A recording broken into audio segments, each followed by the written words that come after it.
Идеята за фестивала дойде преди около 2 години, защото аз работя и по други проекти, свързани с независимото изкуство. Независимо означава да не стоят институции зад гърба му и така в по-широкия смисъл, ако погледнем. Нашата идея беше да не стоят и големи продуценти, големи медии, а да бъдат наистина независими формации, които сами се справят по професионалния си път.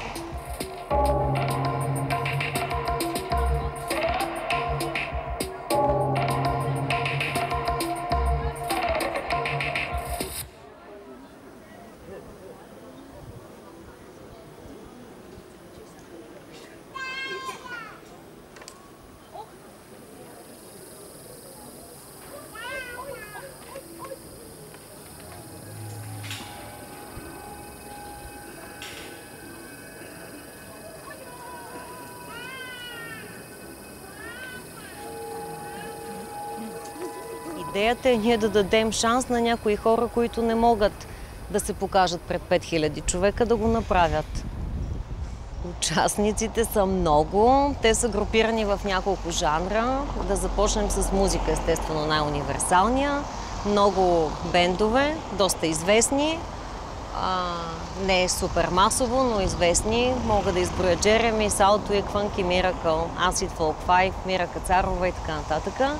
диджей, основно диджеите на Camp Sessions и Кук Балкански, няколко театрални формации, Derrida Dance Company, още един, двама всъщност независими хореографии. Изпускам ли нещо? Май това е основното. Това, което ще гледате, е едно авторско представление. На теб ще говоря, тъй като не виждам хората отсреща. Авторски текст, който аз и Петко измислихме, написахме, режисирахме си го и играем. Добра да ви е вечерта, ли добър вечер! Ние сме професионални шофьори. Откъде вземем свидетелство за управление на МПС, категория А, Б, С, Д и Е, работим в една фирма.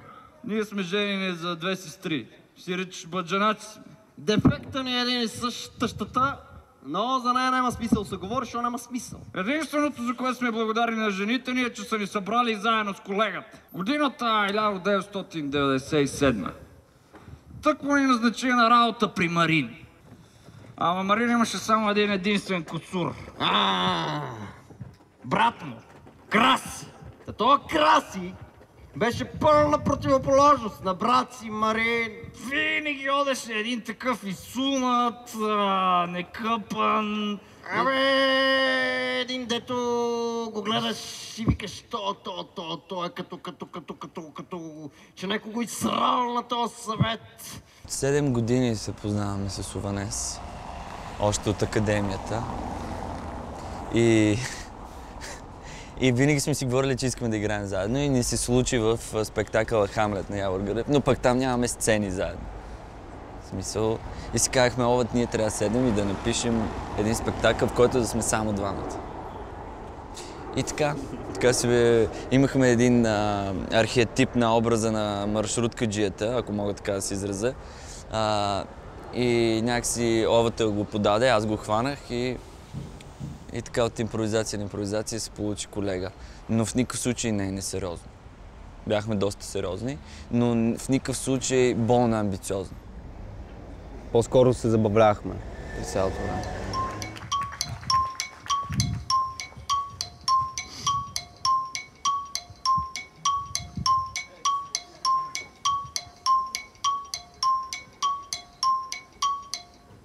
И нямаше как след всички тия работи да не напущаме.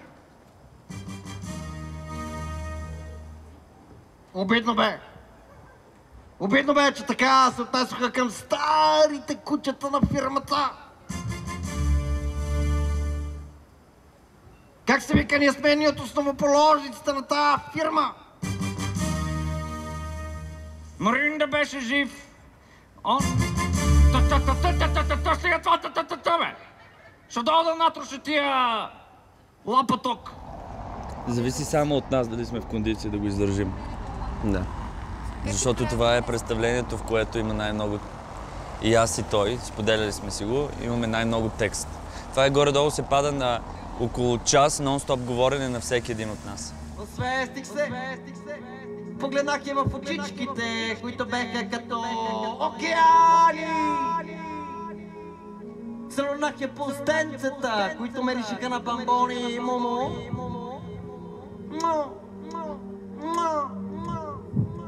И так му се засили, да й кажа едно хубаво елимпелинско, ама много ясно, че...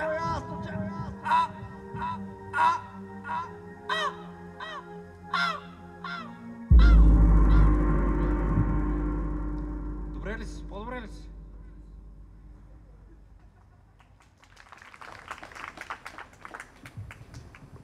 В театъра сме. Опитахме се да преплетем сложна конструкция с Проста бит. конструкция. Да, с битова конструкция.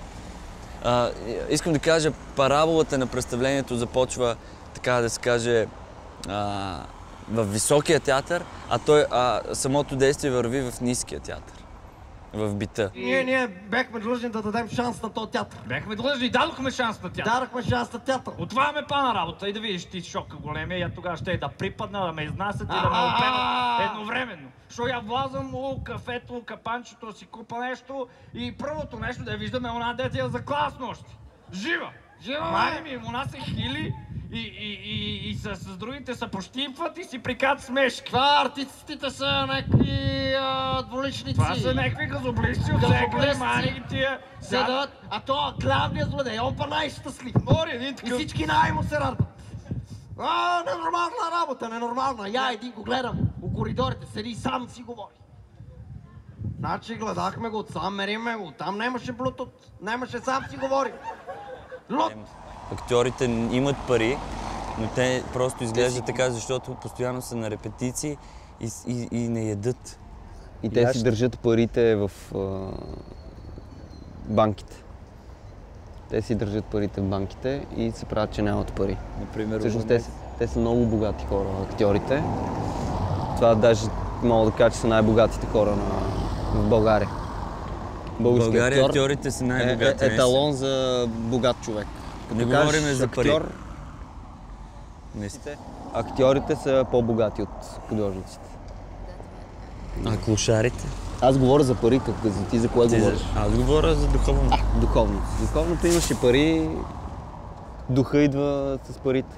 Почнаме си ходим на работа и... Ние бяхме длъжни цялата трупа да изгледаме. Цялата Майкаре, програма. отвънка, отвътре, отдолу, отгоре, всичко изгледаваме. Отгледаваме цялата програма на театъра. И няма си крием устите. Имаше така представления, които ни харесаха. Това комедията беше много силна. Комедията, онова с уния, да. С то от сериала и то от прогнозата за времето. И къса се сетили, Много бе. добро. Къса се сетили тия хора, бе. Не. Значи не да ми изнесат, нали, такова, нали, на ушким тук. И вместо да изнесат пластмасови лук и чесън там режат на сцената, Разбираш? те истински. И уния артистите рват и такова, да. Сега това не знам дали правите разликата. Къса се сетили такова... Друго едно представление пак ни направи така особено впечатление. Това да не говориш за... Значи това представление... Кое? Дето ние мининките... Да, бе, да, на Вилям се Шекспир. обичат, а майки ги баща и не дават. На Вилям Така си, Шекспир. да. На Вилям Шекспир. Имаше едни тинейджери се обичат, а майки ги баща Ромео и и Жолетта. Роме. Има... Аз взех един от тия листчетата, де ги раздават по улица. Флашерите, бе, да ги раздават. Флашерче и съм пред Ромео, съм турил едно алфа, Жулета съм го направил на Жиголета. И викам, гледай, алфа, Ромео и Жиголета. Смееме се! Това е пребива! Като цяло по-ми харесва независимото, защото е по-трудно. И да ти е по-трудно е по-яко. По-се развиваш, когато ти е по-трудно, отколкото когато ти е лесно. И си наготово, иначе си готованец. Не е яко. Другото аз мога да кажа. Мечтата дава някаква сигурност, но до там. Ти не си свободен. Често пъти играеш представления, ако си на щат, които не харесваш и някакси насила става цялата работа. И предпочитам да не се насилвам, да работя това, което искам Разбира се, че е по-трудно, тъй като нямам никаква сигурност, т.е. днес имам представление, утре нямам, но така е по-трудно и по-ми харесва. Поне мога да гарантирам, че представленията, в които играя, ги харесвам и обичам да ги играя. Отивам с удоволствие. Усещахме как тук два пръста над слънчевия сплит нещо се раздува и разтваря. Сякаш някаква вселена седи в нас. Седи и дреме истинския смисъл. Смисълът на съществуването ни. Тази толкова проста дума. Смисъл. Защото без смисъл си привидно жив. Няма вчера, няма днес, няма утре. С смисъл. Има аз. Има. Има съм. Аз съм. Тук съм. Ваш съм. Жив съм.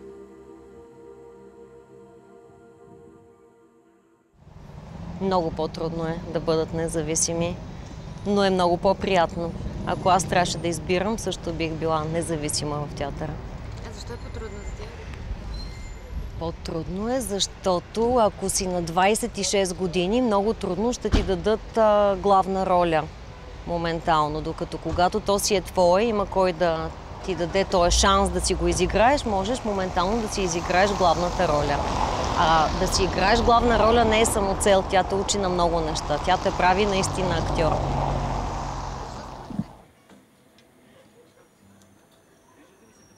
Да кажа и аз добър вечер. Чудесно е, че има такъв фестивал. За мен е удоволствие да се кача на сцена, която никога не е била тук. Това е малко откривателско, авантюристично, предизвикателно и забавно. Започнах като артист, който сам върви по пътя си и избирам сама с кого да работя, как да работя и при какви условия да работя. Това, разбира се, е по-трудният път. Не знам, не мога да обобщавам, но това съвсем сигурно е, че е мой избор.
Нещата извън сцената трябва добре да се познават от един артист, като отношения между авторите на песните, които изпълняваш, като организация, като комуникация, защото е много важна комуникацията, също и хората, на които да говориш, да ги избереш, да ги анализираш, да се препознаеш в една публика и да се стремиш към нея, защото един артист иска да говори на хора, които го разбират.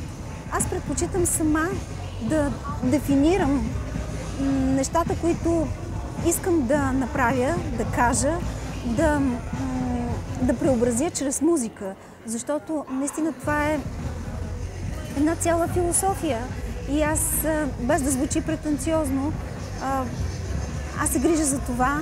И това е един невидим път за нашата публика. Хората не знаят какво се случва отвъд сцената. Те са наясно, че ние трябва да излезем пред тях и да изкажем нещата, които имаме да казваме. Но какво се случва отвъд това, това все пак е една доста сериозна работа и зависи от няколко екипа, от хора, които са професионалисти в своята област. И моята независимост се изразява и в това, че аз мога сама да избера тези хора.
Разбрахме се в 2007 година или 2008, нещо такова.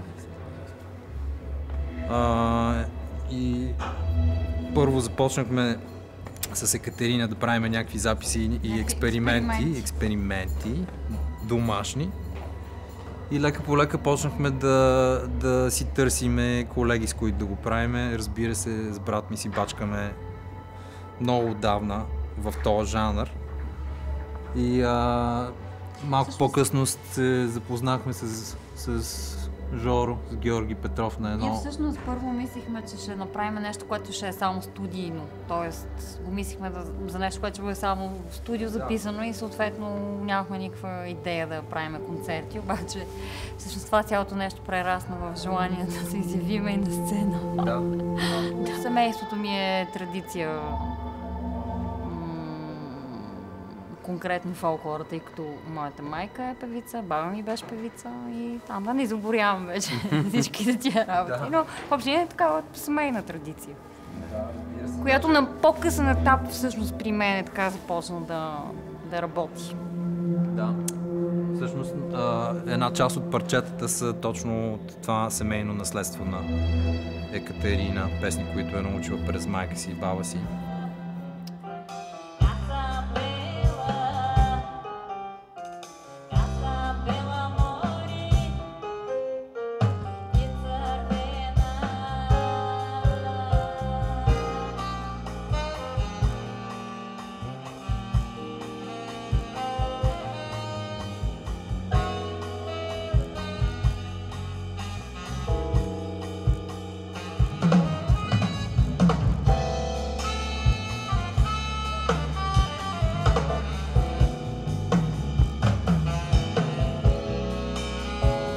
На различните места по различен начин се приема тази музика, която ние свирим. По принцип, както успяхте да чуете, не знам дали успяхте да чуете, тя е доста аранжирана.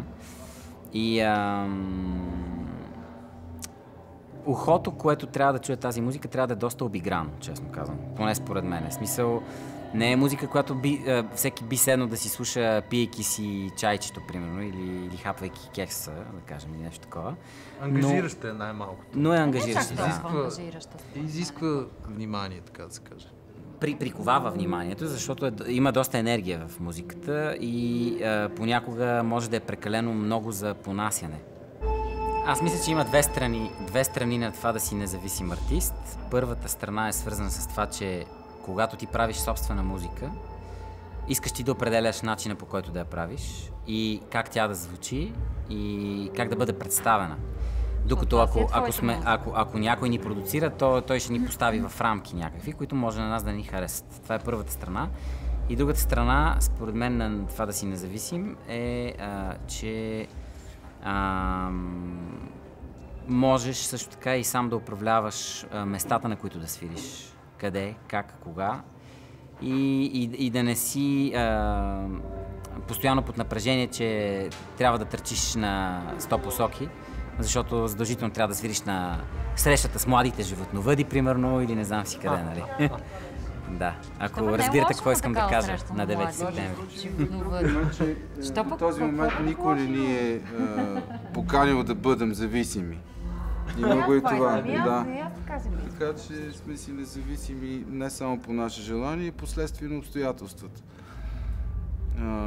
Ако е една щастлива среща с някакво... Да, примерно. Но с някакво продуцентско тяло или институция, която би се интересувала от нашите неща, никой не би отказал такава среща и аз смятам, че всеки от нас би се радвал да имаме такъв шанс да се срещаме с другата страна на медала, другата част от бизнес страната на нещата. Но докато това ще се случи, ще продължаваме да бъдем независими.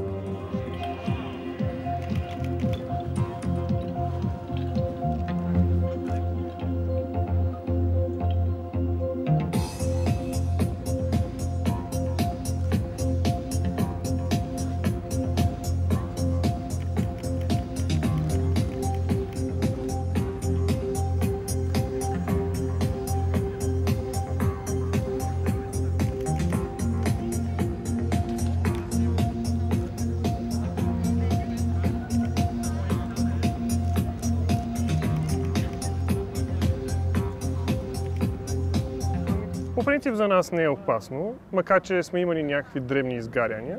Основното е, че всички движения се учат с негорящи уреди, с тренировъчни уреди, така да го кажем. И когато вече човек знае движението добре, няма какво да стане. В смисъл, огъня не променя много нещата, макар че си се усеща все пак. Гледаме да бъдем максимално съсредоточени в това, което правиме, да се отдеме на тази стихия, така да се каже, и същевременно да я контролираме. Що се смееш? Да, и общо взето философията ни е да бъдем сериозни в това, което правим. Всичко, което сме направили в този клуб, сме си го организирали сами. Значи нещата, които ние трябва да умеем, за да го правим, освен огненото шоу, са много други във връзка с това да можем да се рекламираме, във връзка с това да можем да се организираме, във връзка с това да си направим огнените уреди, с това да се организират всичките пътувания, тъй като ние много пътуваме, както в България, така от време на време пътуваме и в други държави. Така че всичко това с течение на годините се е наложило да развиеме доста способности, които са извън въртенето на огън само.